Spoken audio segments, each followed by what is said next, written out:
Get ready. It's time for Bucs Live. Bucs Live. Bucs Live. Tampa Bay Buccaneers talk with Rick Hughes and David Whitecarver. This is Bucs Live.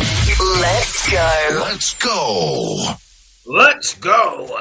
Hey guys, welcome to Bucs Live.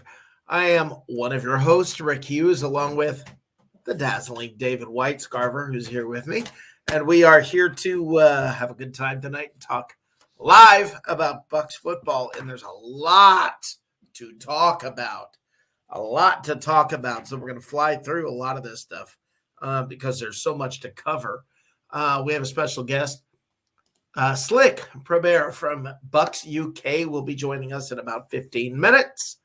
And, man, we got a lot to go over. First news, Bucs news. It is official. It is official that the Bucs cut Donovan Smith.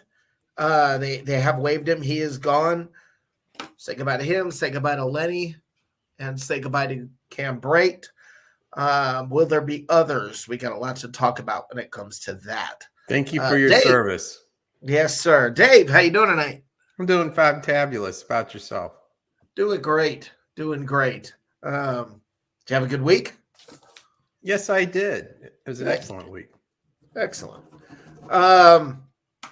It's been a busy week for the NFL. 1 week before the NFL New Year, and all kinds of things are going. Rumors are The flying. real New Year. Yeah, Not January 1st. Something that matters. Right. That's right. Look, there's so much news and rumors flying around. Rumors.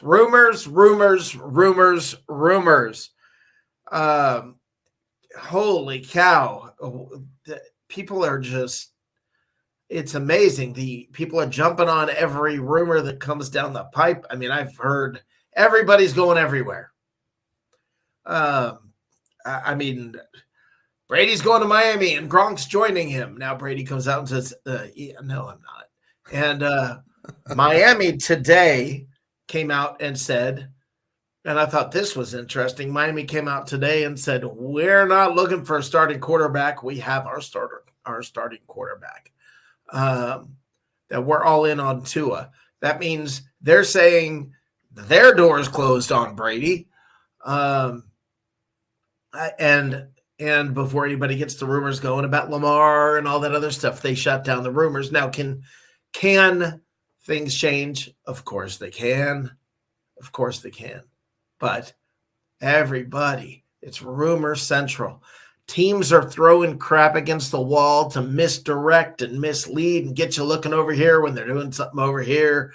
I mean, it's Bears going to trade the number one pick. No, they're not. Yes, they are. Right. Who's going where, what's going on. We're going to try to make sense of some of it. We are going to talk a little bit about, by the way, we will get into this Anthony Richardson talk.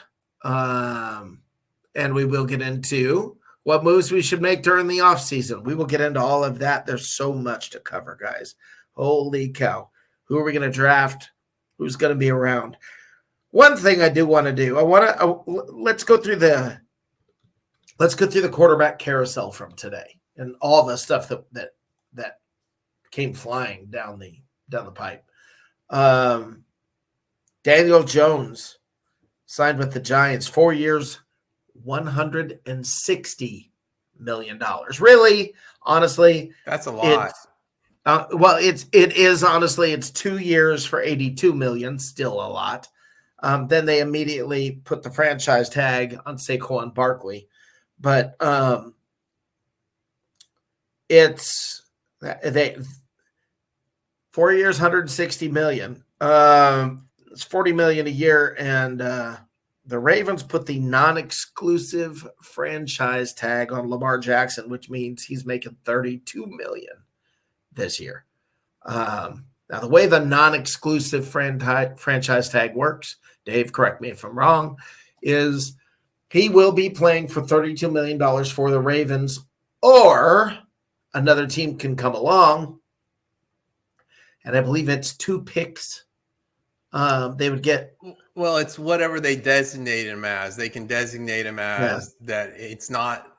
He's not eligible for another team to match an offer, or they can make it so that they can. And yes, they would get 2 first-round draft picks. They already did. It's a non-exclusive. Okay. On him, so then another team can come along, and then it's up to the Ravens whether they want to match the offer. Correct. They would get 2 first-round draft picks as compensation. Correct. Now, I do want to throw in one thing, just to get you guys all lathered up. Okay. $32 million is not an insane amount of money for a quarterback these days.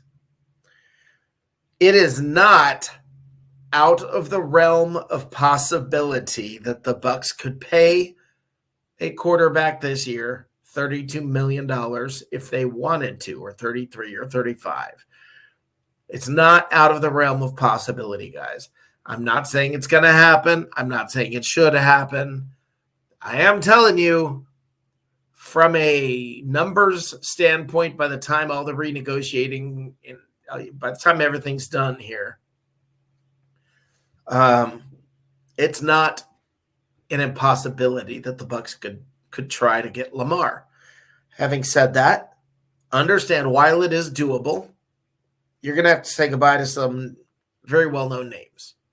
Not only are you saying goodbye to Leonard Fournette and Cam Brate and Donovan Smith and Ryan Suckup, but you'll be saying goodbye to Levante David and Devin White, but it can get done. And that is something, it's just interesting to throw out there and, for you guys to at least think about. I'm not saying it should happen. Matter of fact, I don't think it should happen, but I am saying it could happen. And if you're the Glazers, the amount of tickets that would be sold, the amount of jerseys that would be sold, the amount of money that would be made from a business standpoint, I would understand it. Now, Dave, you have anything you want to add to that whole little mess? Well, it is a mess with the salary cap, and I think it's pretty obvious that the Bucs are going to go into at least a reload mode, and I think next season it's going to be basically a wash. That's why they decided to take the cap hit, the rather substantial cap hit from Tom Brady retiring, in one season instead of spreading it out over 2. Why do you think it's a wash? Why do you go all the way to say it's a wash in this division when everybody sucks? Well, I don't know if you can say that about the Saints now that they have David Carr. They still have a solid defense, and he has some weapons. And they're going to have to cut a lot of people, and one of their main weapons, Alvin Kamara, is going to be suspended for the beginning of the season. Oh, I didn't say it's going to be rosy in New Orleans, but they're certainly going to be, I think, the favorite to win the division in the upcoming season. Really? Yes, I do. Just based on the quarterback. No, not based on the quarterback, but based on what's around him, and that I think New Orleans is going to improve remarkably with him at quarterback. Look what they've had the last few years since Mr. Breeze hung him up. Agreed. And one thing I want to say about Lamar Jackson is when you're thinking about him, keep this in mind. If another team wants him, they can go get him. Who are the teams looking for quarterbacks? Carolina, Atlanta, maybe Washington, maybe Miami. All of them came out and said, thanks, but no thanks to Lamar Jackson. All of them came out and said, no, thank you. We're not interested in Lamar Jackson. I think that's interesting. Well, and this brings up, we brought this up before. He's a running quarterback, and running quarterbacks can be quite brittle. And I think people are leery. There's a lot of general managers and a lot of executives in the NFL that are leery of giving a long-term, very large contract to a running quarterback. Buffalo has Josh Allen, and I think he's in some ways an exception to the rule. He's a big dude, and there's also perhaps you've heard of him, Dave. I'd like your opinion on another rather large fella that's coming. That's going to be in the draft. I don't think there's any way he's going to make it down to the Bucs, but people like to talk. Should we trade up and get him? Should we not trade up and get him? What's the deal? Blah, blah, blah. So I'm going to go ahead and ask you, since you're just a tad bit of a Gator fan, what about all this Anthony Richardson hubbub? Well, here are the facts. Last season, the Gators were 6-7. It was the first year that Anthony Richardson was a regular starter. The prior season, the only game he started was against Georgia, and we all know how that turned out. He is a raw talent. People are overzealous when it comes to, oh, look how fast he could run, look how high he can jump. I mean, I believe I texted you during the week. How did Montana and Brady grade out on their combine? So just because you're a phenomenal athlete, I don't know. There was one that comes to mind who led his team to a national championship, was the number 1 overall pick, had a cannon for an arm, and was going to lead the Bucs to the promised land. And that didn't work out. Who's that? That'd be Jameis Winston. Oh! So there's more to this than how high you can jump, how far you can throw a football. There's a lot more to it. And in an SEC season, Anthony Richardson did not look stellar. He looks serviceable. And if you want to go roll the dice with him, maybe not. We'll see. But I don't think he's certainly a lock to be an NFL star. Now, okay, my thoughts on him, I don't know that he's going to be an NFL star. I certainly don't think long-term. I don't think Josh Allen will be either. I don't think any running quarterback can be. I don't think you'd necessarily draft a running quarterback for the long run. You try to get 5-6 years out of them. And they can be pretty spectacular years. The guy that I believe Anthony Richardson reminds me of is I think he's less refined, less polished, less accurate Cam Newton. He's a Anthony Richardson without the flair. Well, I don't know about that. He has the possibility. There's a lot of flair there. Yeah, there was a lot of flair. Look, Anthony Richardson is, I guess the best way for me when I think about him going forward, he could be phenomenal. But the opportunity for him to be phenomenal is like, it's like trying to thread a needle at 500 miles an hour. I mean, it's going to be a tough sell. I'm not sure he can do. Look, if he was on the Bucs, if somehow he ends up on the Buccaneers, well, I'm gonna pull out the seatbelt. We're gonna have some fun shows. I can tell you that. The circus would be back to town. The circus would be back, and it would be a brand new circus because while they would be starting Trask, everybody would be saying, as soon as Trask threw an interception, everybody would be screaming for the backup. And I think that's a big thing, guys, is you have to recognize and realize that whoever the Buccaneers bring in, they're going to bring in a quarterback. This is most likely. They're going to bring in a quarterback that is that nobody really wants to see on the field, okay? So that when Trask throws a pick or blows a game, nobody's immediately saying, oh, man, we should have started whoever, Baker Mayfield, Anthony Richardson, anybody who's had any level of success. I do want to bring up something. I have not heard this flying around anywhere, but something that makes sense in my head. I've not seen this anywhere, so put very little stock in it. Do you guys know who got hired to be the Ravens offensive coordinator? Todd Monken. Okay, the guy that everybody wanted here with the Bucs was Todd Monken, the Georgia offensive coordinator. He is now with the Ravens. Todd Monken's last good year in the NFL, he was with Cleveland. And the quarterback that he made look really, really good that year, the quarterback that played really good that year was who? Baker Mayfield. All I'm saying is if Lamar gets picked up by somebody, and I imagine I could see that happening, somebody's probably going to take a flyer on Lamar. Why wouldn't you? Baker Mayfield fits Baltimore better than Lamar does. I don't think Baltimore, when I think of the Baltimore Ravens, I don't think flash, flare, style.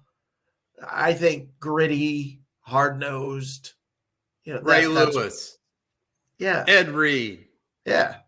So, I mean, that's and Joe Flacco. Flacco. That's what I see. There's no flair or flash there. Or talent. Oops, did I say that?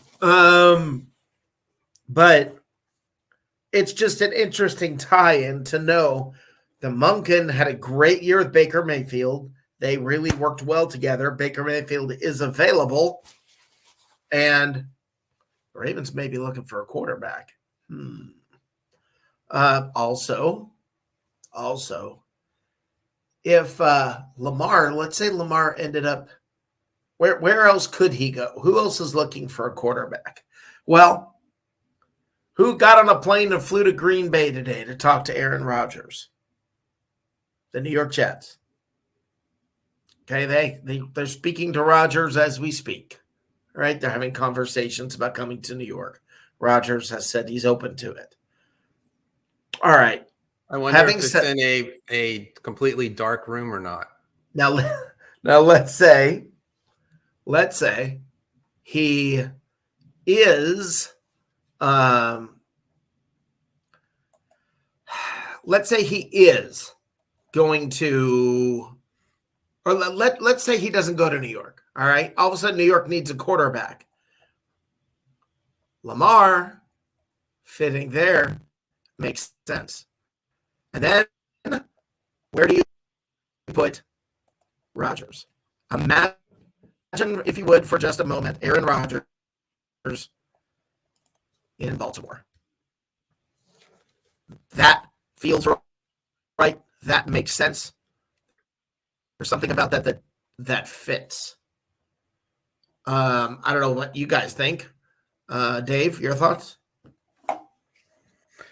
I can't sit there and say that when I think of John Harbaugh, I think of Aaron Rodgers, because Aaron Rodgers will bring the circus to town, and John Harbaugh's just not a circus kind of guy. I could definitely see the Jets. He's had Lamar Jackson. But we're already talking about him not being with them anymore. Right. So I just don't see Aaron Rodgers fitting into the mold of being Baltimore. I mean, Lamar Jackson was a late first-round pick. I don't think anybody thought he was going to be what he's become. But it just doesn't seem like a fit to me. But stranger things have happened. Nobody was expecting the Bucs to land Tom Brady, and look how that worked out. So people can get over fits or what you might think doesn't work and make it work. But I just don't see John Harbaugh as the kind of guy putting up with, quite frankly, Aaron Rodgers' antics. Okay. I don't know. Does he have a lot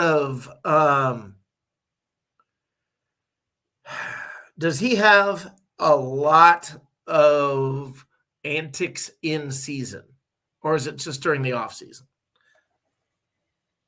And by the way, yes, I see the comments, all 500 of them that were getting flown out there. Yes. So yeah, I mean, I just don't. I don't see Rodgers as having a lot of antics during the season. Dave? Well, I guess we're in the off season, and him going into his hibernation in a completely dark room for 4 days is fresh in my mind. During the season. I understand that, but we're in the off season, and that's fresh in my mind. So yeah, they could make it work, but I just don't see John Harbaugh as seeking that out. And while Lamar Jackson's a flashy player, he's not a troublemaker, or he's not making the front office exactly and that type of thing. So I see a difference between flashy player and difficult to get along with if you're an executive. And I don't really see Aaron Rodgers meshing with the Baltimore organization. Well, there's somebody I do want to ask about that. Let's bring him in from the UK. It's the middle of the night from Bucs UK, from the aftermath on Bucs Report. Slick, how the kids? They're asleep for a change. Excellent. But I can hear someone's tablet going, so that you never know. You never know. You can just totally sleeping. There's like KO'd. But yeah, what an introduction! Thank you guys. Yeah, quarterbacks. It's gone a bit mad. We've had two signed today. Yeah. Well, yes, 2 signed today. A lot more than that going on. Mm-hmm. I was just talking about. I know this is crazy, and I'm not saying I want this to happen, but if you were to with who's already been cut with Lenny and Brait and Donovan Smith, mm-hmm. if you lose Devin and Levante, you can afford Lamar Jackson. I know that gets all of a sudden it gets weird. I'm not saying I want that to happen. I actually don't. But with a horizontal offense, that would be interesting. It almost fits the kind of offense. We'll be going back to the days of watching the Bucs score and watching our defense just eat it. Yes. The games would be, once again, they'd be like 40-37 every week. I mean, as long as you got 40, nobody cares. Well, I didn't say which team had the 40, though, and that's the problem. But yeah, I mean, it'd be interesting to see where he goes. The Bucs are one of the teams that people think it makes sense to go to. Look, you can always sign the quarterback for $1 million and just have everything else in bonus money. If you just make bullshit bonuses, like, oh no, every game you start, you get $1 million. Fucking easy. You can put that into every time you score a touchdown, you get $100,000. It's you can just make it up as you go along, and you make really easy goals to reach. Which is one of the things I did. I did a piece on where we would sign 3 potential quarterbacks, but the what's on the table is about $8 million bonus money that's there for the guy who basically fights for the job and takes the job. Whether that actually works, I don't know. It's just me thinking, maybe I could find a different way of doing things. Yeah, but the problem is if you're Lamar Jackson and you go out there and you're giving, you're doing what you do and you get hurt in the second game. No, you want guaranteed money. For sure. But there's signing bonuses, and there's other ways that they can play with that money to give it to him anyway. I mean, we had a season with Deshaun Watson where he only got paid $1 million. So they played around. They can manipulate the cap ready for next season if they need to. Well, let's be realistic.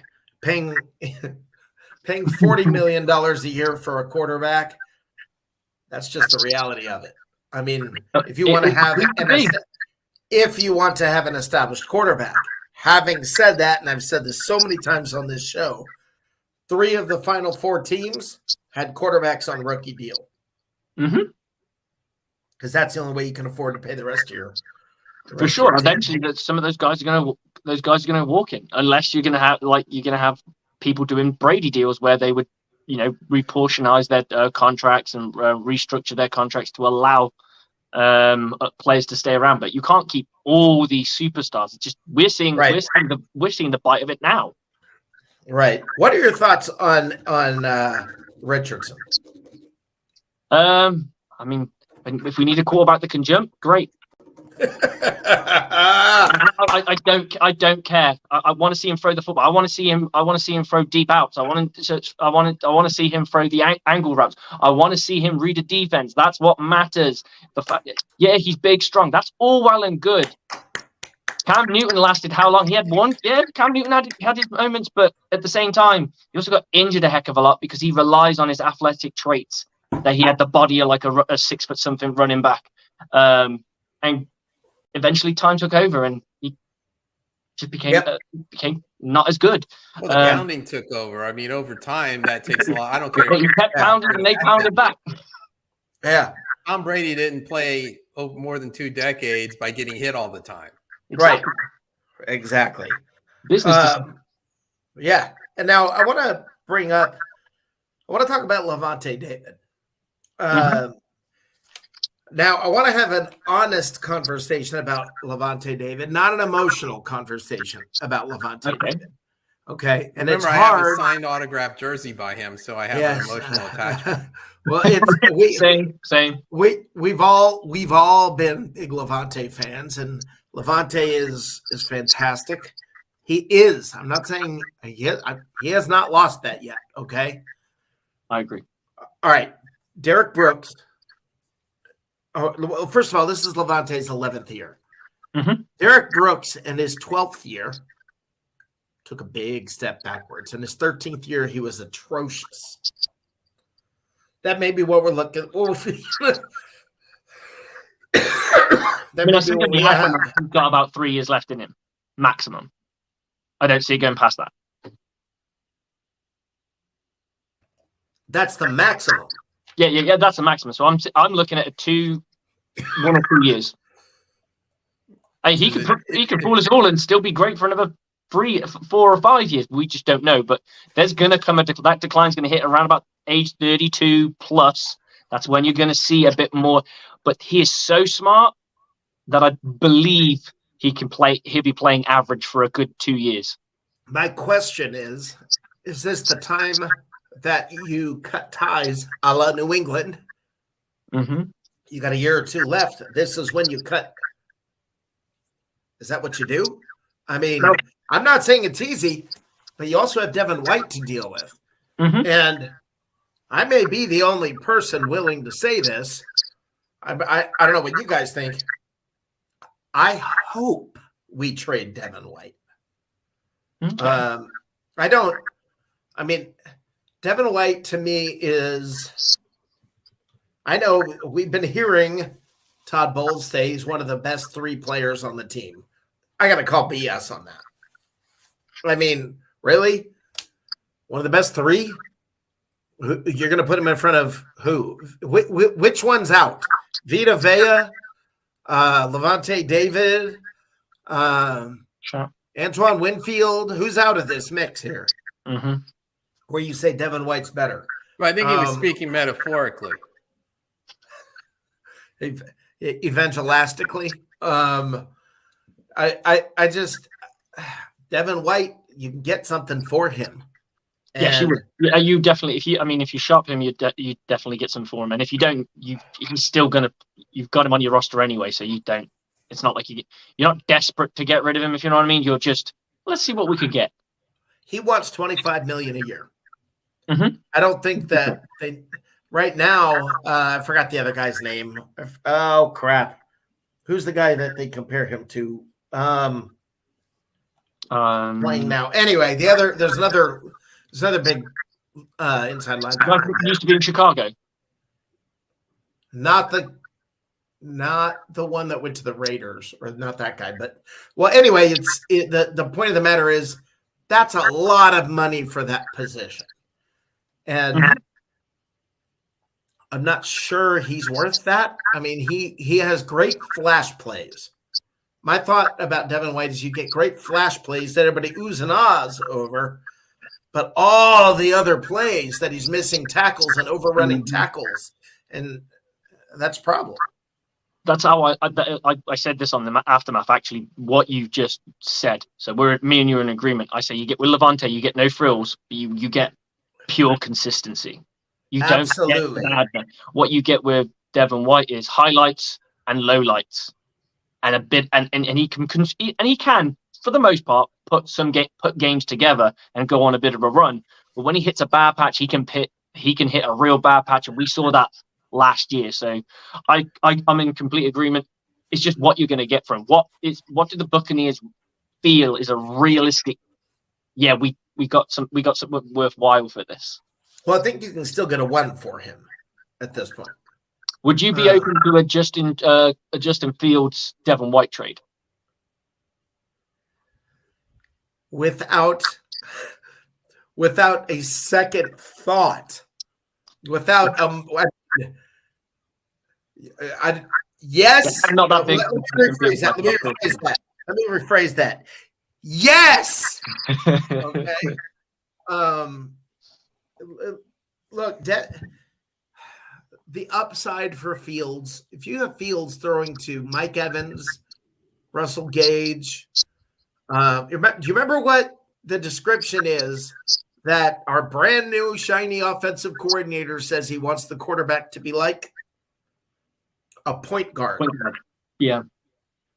Justin Fields screams point guard. Yeah, I can see it. Yeah, I'm just not sold on him as most other people are. Well, it's not going to happen either. I just don't see it. He's a great athlete. Yeah. You guys, it's not every running quarterback means he's bad. No. I'm not just. I've just not seen it, and he's on a bad team. But I don't know. I'm very nervous when it comes to quarterbacks because I've seen a lot of them turn into pumpkins.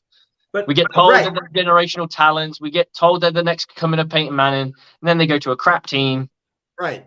And then he has NFL experience. This is the difference. Sure. He has NFL experience. You draft a rookie, cross your fingers, cross your toes, arms, legs, hope it happens, whatever. You know this guy's performed well. He just has nobody around him for him. Oh, he's a definite upgrade at quarterback position with what we have now. There's no doubt there. He's one of those guys I feel bad for because I just see so much talent in that guy. If Andy Reid had him, if something happened to Mahomes and Andy Reid had Justin Fields, I don't think there'd be a massive drop off.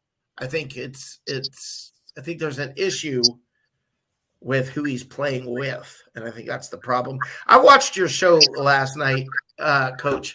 And tell everybody about your show. Well, it's supposed to be a bit of an argument show that was kind of set up for me and AJ because AJ's quite a passionate guy and I'm a little bit more thought out in what I say, and we end up tending to agree a lot of the time. So the idea didn't plan. There'll be sometimes where we disagree, but the idea was to kind of be like an argument. You're supposed to be able to come to the aftermath. We let a lot of people on who are just like floating around. They can come in and just say their piece. And there's no persecution against them because let's face it, there are people out there with some wacky ideas, and sometimes they're not so bad. Sometimes they're completely out there, and people think we should just trade the farm in. There's people out there who think we should be super, super conservative. There's some people who think Kyle Trask will have a bust in Canton in a few years' time, and there's other people out there who think he's Kyle Trash. So it's a kind of vibrancy show, and we want to showcase a little bit of everybody.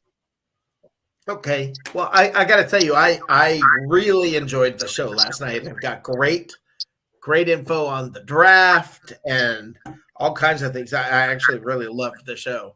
I have a big question for Coach Slick, a very important one. Rick and I became Bucs fans because it was 75 miles down the road. We're a bit of rebels and outcasts to begin with, so we latched on to the Bucs in a very Dolphin state. How did you become a Tampa Bay Buccaneers fan on a different continent? That's the burning question I would like to have answered. I'd like to say it's a really impressive one, but it's quite simple, really. The wife and I went for a honeymoon to Orlando.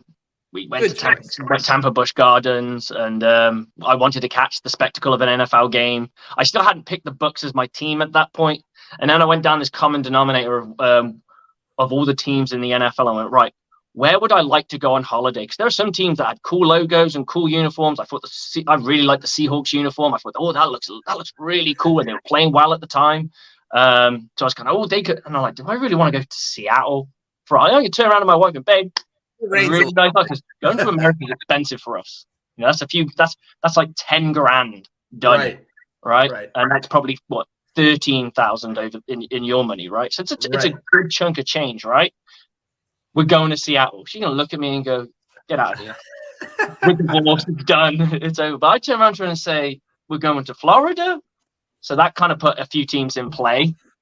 New York kind of put a few teams in play, and then it was kind of like, which team looks better? I like the Bucs history, the colors. I'm always a big fan of red and black, so red and pewter's not far off. And then from there we went on holiday, went to a game. We got our asses kicked by the Ravens. Left away. People apologized for me because they could hear my accent talking to my wife about the game, and they're like, "We're so sorry you had to watch that shit." And it just kind of stuck. That's my team, and then it's quite nice picking a team that isn't great, and then they win a Super Bowl, because that you can absolutely. There you go. It means something. It's not one of 7. Absolutely. So I've had a little growing pain, and maybe not as much as you guys. You guys had a bit more growing pain than me. I'm 2013, so there's been a lot of pain. A lot of pain. Years of 10 or more losses. We would literally say, wait till next year in the preseason for the next year. Hey, Coach, question. Who do you want us to draft? I'm going to go safe and go with, I think it's Anton Harrison, the tackle of Oklahoma. Yeah, I just think he's the one that's going to be there. I'd like Broderick Jones. I would love that to be there, but I just don't see it panning out. But if you had your druthers, that's who it would be, right? It would be Broderick Jones. I want the left tackle because we've got rid of the left tackle, so that's a glaring position of need. You have any feelings about DeJuan? Have any feelings on DeJuan Jones? Sorry? DeJuan Jones, he's a tackle out of Ohio State. Any thoughts? I like him. Again, I don't think he's going to be one that might not be there. I'm not 100% sure. Right. Okay. So you're thinking Antoine Harrison. Okay. That's who I think is going to be there. I mean, if there's better caliber there, then you go with the guy who's hotter. I mean, for me, Broderick Jones is the dream. Okay. That's the dream. Right. They make good O linemen in that program. In Georgia. Well, they do in Georgia. I don't know about Oklahoma. Yeah, I mean, I know they make good D linemen and Gerald McCoy. But sorry, I said that out loud. That's where I would go. Okay, I think I'm in agreement with you. I think I'm pretty much in agreement with you. On those guys, I mean, I think we probably feel the same. Where, I want Broderick Jones, but I also want to win the lottery. That's it. Exactly that. What do you think? Do either of you think the Bucs should trade up, and if so, for what? It depends on what you're having to give up to get there. You could realistically, the Buccaneers holes on their team right now, they have to slam dunk 3 picks. That's guaranteed. And realistically, that's going to be your top 3. Sometimes you can get a player that's a dark horse no one thought about. In the past, we've had a couple. I thought Cade Otton was one of those players. I think if he had more reps thrown to him or had a bit more opportunity, I think he would have shined a little bit more. He's probably the second best tight end drafted from his draft class, so that says something. But it depends on what you got to do up to get there. And usually, if you're going up more than 5 spots, you're probably having to give up a 3rd or a 2nd. Now, how many picks do the Bucs have this year? Do you know the answer to that? I think they have 8. Okay, it's it's 8 or 9. 1, Right. 3, 4. I think it's 5, 5, 6, 7, 7. Right. Okay, so it's 9. Right. The 1 through 7, and then 2 extras. Yeah, sorry, Right. Okay. So you and I are thinking the same thing. Okay. So if they have the same number, my thought process, if you have to have 3 that hit, this is not a top-heavy draft. Some drafts, you've got the superstars, and then it drops off big time. That was last year. this year's draft is very middle heavy. I think you can get good players in the third round, fourth round. So I want to trade down. I want to gather assets. If you have to rebuild the team and you have to hit, then you want more shots at hitting. And Absolutely. one thing you said on the show last night that I know is going to make Dave's head explode, and I didn't tell him about this, or this came out on your show last night. I love surprises. Okay. It's not, I don't know that you're the one that said it. I don't remember, to be honest with you. It may have been your guest. The Bucs are going to draft a kicker this year. Yes. Yeah, it's going round to happen. 2, baby. Round 2. I believe the one was Jake Moody from Michigan when that was being spoken about. He was in my mock draft. He was 7th round. I used an algorithm because that's easy. I'm not going to sit there and try and work out the values and stuff like that. I just used the draft algorithm. I know that's not realistic, but you got to go with what you got, right? Really, seriously, you're trying to be realistic in a mock draft? No, exactly. You don't really know what happens, but you put your mock draft up and people go, well, that person's not going to be there. That person's not going to be there. That person, leave me alone. Right. I just followed the algorithm. Right. Even tell me I'm going to sit there and Broderick Jones is sat there and I'm like, nah, I won't take him because he's not going to be there in real life, so I'm not going to pick him. You know what I mean? Right. Of course you're going to pick him at that point. Okay, I wanted your thoughts. I mean, we have a bit of a bad track record when it comes to drafting kickers. Yes, we do. And they also do we do it again? Go up and do quite well for themselves. We did it on a punter last year, though. We did. Yes, we did. In the 4th. By the way, you're a guest. I learned this is why everybody needs to tune in to the aftermath, because I learned something last night from one of your guests. JT? There's something called the RAS rating. I don't remember what it was called, but it was like the RAS something. RAS rating. It's basically the athleticism, the top end athleticism of a player. That's and this is fascinating. Jason Light for the last 5 years has drafted. This is so great. I got this on Slick's show. For the last 5 years, the Buccaneers have drafted a player that they met that I believe was, I forgot how they classified it. It was one of the top percentile. Right, top percentile in the RAS rating. in their like category, so to speak. Right. And I believe he brought up Christian Gonzalez, who is a cornerback from Oregon that the Bucs met with. The Bucs have met with a lot of tackles, by the way. So, yeah, I mean, there's a good shot of all of that. But I just wanted to give you props because that was an excellent point that came out on your show, and I learned a lot last night. I learned a lot on your show. Same. So did I. To be honest, I never heard of that. I was like, wow, he's really done his research. You know, that there's a reason why he's one of the lead writers of Bucs Report. Yeah. For the record, the Bucs have a 1st, 2nd, and 3rd round pick, no 4th, and then 2 5th, 6th, and 7th to get to 9. Okay, so no 4th. No 4th. So trade down, pick up a 4th. It depends. I mean, if someone's needing something. Right, you get the right guy at the right time, you can get more. Exactly. I mean, it depends on what's available at the time. If there's a wide receiver that's sitting there, you're not going to draft the wide receiver because you don't need one, right? Realistically, so you can go, all right. Well, we'll trade down. So someone might want to get them, but the team in front, right behind you, is needing that position. Then you can start to do one of these things, and you get a 3rd, which is should be looking at a starter if you can get it, if you can pick right. Yeah. Now I'm hoping. I would love to see the Bucs do what New England did for years, and you end up with like 12 picks in the draft. You know, to start collecting for next year. Mm-hmm. Start, trade down. Okay, you move from 19 to 24, but you pick up a pick next year. Then maybe you move down again, or your 2nd round pick, you move down, pick up a pick for next year. And you end up with a ton of picks next year. And that way, what you can do is bundle them and move up and get somebody that is. So, and you still get all your picks from this year. So, I mean, that's something I would love to see them do. But yeah, I mean, guys, I think the Bucs are going to draft a tackle. I do think they're going to draft a tackle. All signs show that they're going to draft a tackle. It looks as though Tristan Wirfs are going to try to move to the left side. Yeah, and I'm not sure how I feel about that. Well, he did great in the one college game. What's that?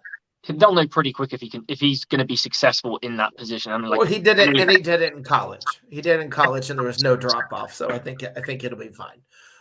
He had to move when somebody got injured. So I'm not opposed to that. I'd rather put him on the blind side. And Luke Gedeke, when Wirfs was out, Luke Gedeke actually played decently at right tackle. Now, Luke Gedeke cannot apparently play left guard, but he apparently can play left tackle. So, I mean, at least that way we would have depth if we pick up a right tackle. So I'm kind of okay with that.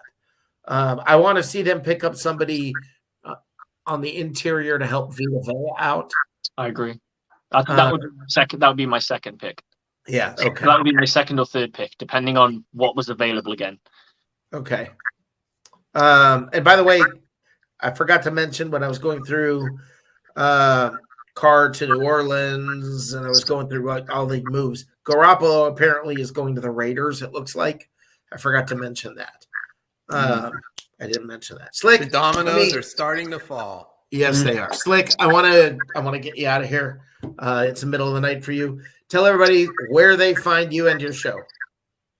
Well, I'll always be on a Bucs Report. So on the Bucs Report YouTube channel, it's the aftermath with me and AJ Turnip. AJ Turnip does a lot of this stuff. It's about Buck in Time, which is usually him ranting at people, which is kind of fun to watch, to be honest. That guy goes through TikTok and finds people to disagree with, sends them a video back of him disagreeing with them. So I give him kudos for that. Unfortunately for me, I've not been able to do as much digital content as I'm now full season with my team right now. So right. we're just about to finish up our preseason and start going to our preseason games to get ready for the season, which starts for us in May. So we're not too far off. We're just finishing our installs, and we have our first preseason game in about 4 weeks. So, how's your team look? Defensively, we've been kicking the offense's ass for a while now, and it wasn't until last week we got our noses blooded a little bit. So, in fact, once I finished here, I'm just going to go through some more tape. So, Okay. Defensively, the coverage is pretty darn sound. We run a 2-read scheme, so that's kind of our bread and butter at the moment. And then, yeah, it's been fun because I'm now working with a team in a higher division, so I'm actually learning rather than trying to teach myself. Oh, okay. So that's kind of fun. Cool. Yeah, that's cool. So yeah, I'm enjoying it. It's just unfortunately I can't do as much content as I was, so I've had to let people know that I can't do this. And they're like, "What about a Friday show?" I'm like, "I don't know about that." Yeah. Well, I appreciate the fact that we got you here. I've been trying to get you for a while, and I appreciate the fact that you made some time tonight. And everybody, I strongly recommend the aftermath on Bucs Report. When is it? It's on Mondays 9:30 because I'm literally walking through the door from work. I'm not far removed from work right now, so I think a little ago. I've been away. I left the office about 50 minutes ago. Yeah. So well, I want to tell you, I appreciate you being here. Thank you for your time, knowledge, and making this place a little bit smarter. Well, we try. That's all we can do. We can educate. Doesn't mean we're always right, though. That's the one thing I've always said on my show is I like to have my opinion, but sometimes I'm right. Thanks, guys. Much appreciated. Have a great night. Have a great night. Have a great one. All right, everybody. Slick Probert from Bucs Report, from the aftermath on Bucs Report from Bucs UK. Yes, across the pond. He's across the pond. And all that. We're gonna take a quick, just a few seconds break here, and we will be right back to you in, I don't know, just a couple of seconds. It's not going to take long, guys.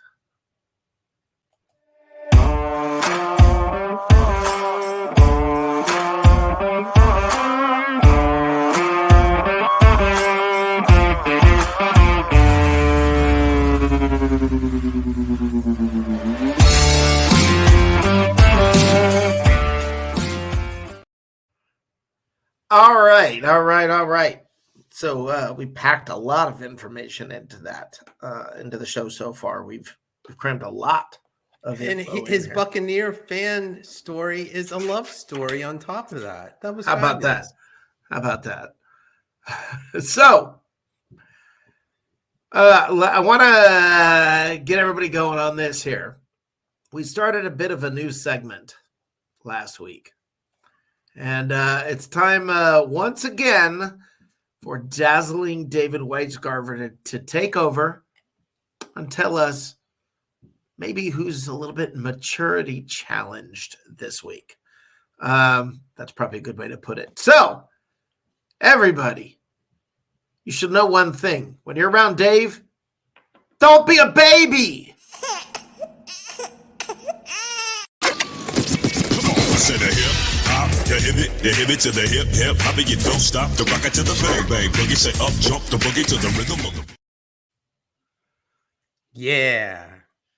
All right, don't be a baby. I'm going to take the liberty, if you would allow me, to go outside the realm of football, because the classic don't be a baby is Ja Morant from the National Basketball Association. I couldn't pass this up, and like I said last week, we're never going to be lack for material. Let me set the scene for you for those not familiar.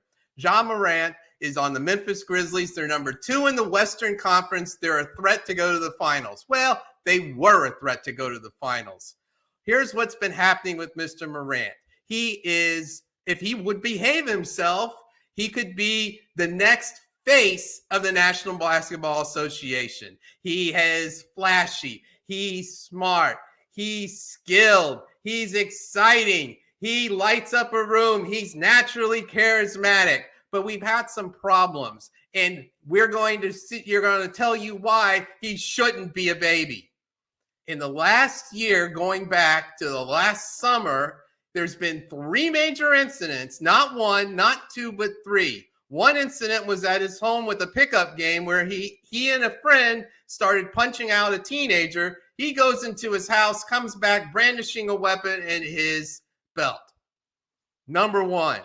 Number 2, at the mall. You would think going to the mall would be a pleasant experience. Not for Ja and his group. They ended up pushing a security guard in the face, threatening him, and it resulted in the security guard filing charges against Ja and his entourage. The most recent incident took place after an NBA game where, coming from the SUV of Ja's, that somebody had a laser aimed at people from the Indiana Pacers organization. There was a security guard that said that it was a laser that was attached to a gun. Now, after these 3 incidences, I would think, and you would think, that Ja might become more introspective. Think about where he's at in his career. He's only 23 years old, where he wants to get, how he's going to get there, and maybe, just maybe, you want to consider who you're hanging out with and make some changes. That didn't happen.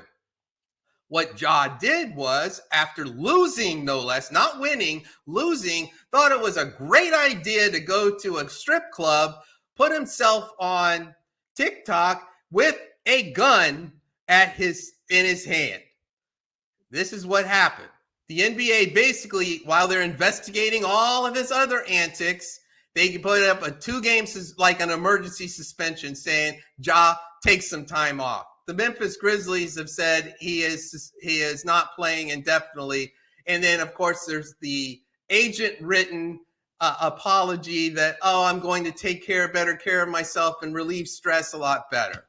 Don't be a baby, Ja. You're acting like an immature child, and you're about to throw away several $100 million. You might as well go to the bank, take out a few mil, go in your backyard and burn it, because that's what you're doing. You're acting like a baby. Stop it. Stop it right now. Now, I bring this up also because this is on the Memphis Grizzlies organization, and this is where all sports can learn. There are 2 teams in the National Basketball Association that don't have players any player whatsoever 30 years or older. One of them's the Memphis Grizzlies. There's no leadership in that locker room. You got a bunch of 20-somethings who are great athletes but don't know how to conduct themselves as professionals, and that is on the Memphis Grizzlies organization. Now, bringing it back to the NFL, is there people that could learn from Ja's anti-example? Stetson Bennett comes to mind. Stetson, Mr. Bennett, you're not exactly a prototypical NFL quarterback to begin with. So what were you thinking, acting like a baby, going and getting loaded in Dallas, getting drunk as a skunk, banging on doors, and basically plummeting your chances of a successful NFL career before it even gets started? Who else? Maybe someone else from Georgia comes to mind. Jalen Carter. Let's go back to January where there was an accident, a tragic, unfortunate accident where one of his former teammates and a member of the recruiting team was killed in a car accident. Jalen Carter's initial reaction was he left the scene for 2 hours and denied being there. Jalen, you're a 300-pound, highly skilled athlete. Did you think they were going to forget that you were there? Don't be a baby. What is wrong with these kids these days? They're given all this money, all this fame, and they can't handle it, and they need to stop acting like a baby. Be a man, admit when you're wrong, admit when something happened, own up to it. And the thing that really blows my mind about John Morant is that he grew up in the suburbs and went to a private school, yet he's trying to act like a gangster. Somebody on Twitter put it quite well when they said, usually it's the other way around. You've got people trying to get off the streets and out of the hood and into the NBA, but Ja is going out of his way to go from the NBA to the hood he never came from in the first place.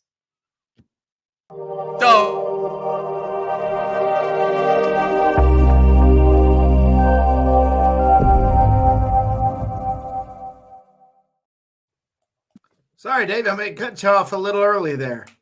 Just throwing in a don't be a baby. I mean, Rick, I don't know how long I can keep doing these spots. It's just, it's so traumatic just researching it and putting it together. It's like, what is wrong with these people? I don't know how much longer I can go. Yeah, there's a lot wrong with these people. You all right? Feel okay? I'll be okay. Thank you for asking. That's all right. I'm concerned. I'm No, that's I'm great. Concerned about me too. I love the segment. Especially the part with you in the diaper. That's my favorite part. But no, that's that Dave. I love that segment. Thank you, guys. This is Bucs Live. We have covered the draft. We have covered free agency. We have covered the combine. Man, this has been a show packed with information. You got anything you want to add tonight, Dave? Well, just remember the offseason has a long way to go. The dominoes are starting to fall, but don't panic when you think the Bucs aren't going in the direction you want them to. Next season is not going to be, we're not going to be Super Bowl contenders, and that's okay. I believe that Jason Light is making the necessary decisions to set us up for long-term success. Excellent. I agree completely. Guys, thank you for tuning in. It's a lot of fun. We'll put up a replay tomorrow, and I'll probably try to one of these days here coming up here. I'll try to crop out Dave's little segment there and put that up as well. But I want to thank you guys because without you, this whole thing doesn't work. It's fun talking Bucs. That's what we're here for. Dave and I are Bucs fans that have been Bucs fans the better part of our lives. So when I say the better part of our lives, I'm talking since 10. Right. Since 8 to 10 years old, we became Bucs fans. So this is here. We are here to enjoy this just like you guys. It's fun to talk Bucs. There's so much stuff going on from the combine and the rumors I get phone calls from guys freaking out over Brady's going to Miami. Everybody's flipping out, and that's part of the fun of football. I know for some of you, that's the That's the cool part. That is the fun part. And enjoy it. Why not? Why not? Enjoy the rumors. Do whatever you got to do to have a good time, because that's what this is all about. I want to thank y'all for being here. I want to thank Bucs Report for, once again, letting us be on their platform. We are also, as always, on our platforms. You can find them at www.bucs.live. You can see all of our links to Twitter and Facebook and YouTube and all of that. We will be soon, in the next few weeks, we will be also a podcast. We'll be on all the podcasting, so you can listen to us on the way to work. And then you don't have to look at our ugly mugs. But I want to thank you guys for being here. As always, it's, you know what, it's a great day to be a Bucs fan. Go Bucs! Go Bucs! Go Bucs!